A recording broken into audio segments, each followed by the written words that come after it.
So I make this argument about the state of play with the United States and Israel. Goes viral. That's good, right? Even though it comes with a lot of controversy because it's a controversial thing. The point is to provide food for thought and to get reach, specifically for our leaders. But please understand this. For all the headlines and all the nonsense about my motivations, I directed those comments at the President and the Secretary of State to help them correct course, not to vilify them. I know some people liked what I had to say because it seemed bad for Biden and Blinken and all the other reindeer. But that's just more of the game.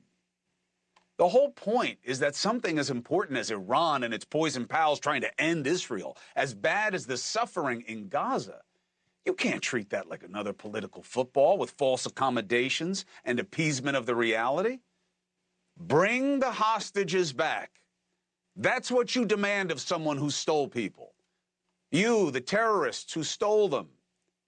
And Tony Blinken knows better than to suggest Israel may be likened to Hamas if it doesn't change course. You talk about BS, false equivalency. This is too important for that kind of posing. This is just common sense, and sometimes common sense gets clouded by other agendas. And that goes for both sides, okay?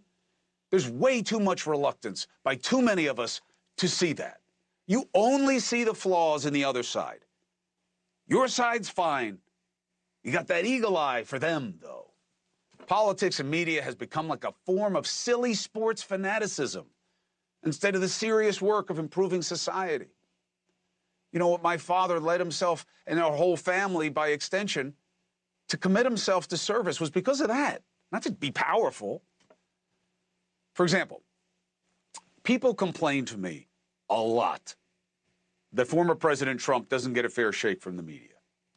And then the other side says every day I don't say he should be in prison for the rest of his life is a day I'm part of the problem. But let's look at his treatment.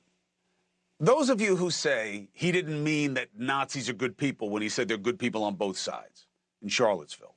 He didn't mean to mock the reporter with his arm movements. He didn't mean to choose Putin over his own government in Finland. You know, it's on and on and on.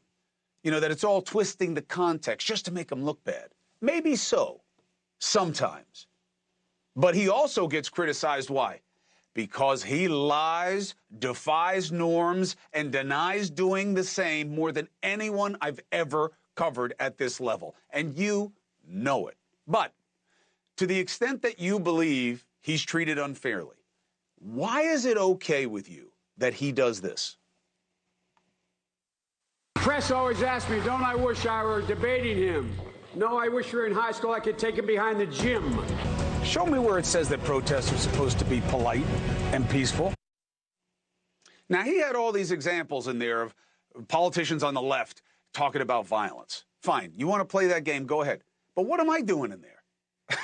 You got his people. Trumpers use this bite all the time, and it is complete BS, out of context. His people know it, and they do it because they know you won't care, and they'll just like the ownership of it, to make me look like a fool, to make someone testing him look weak, and that should bother you.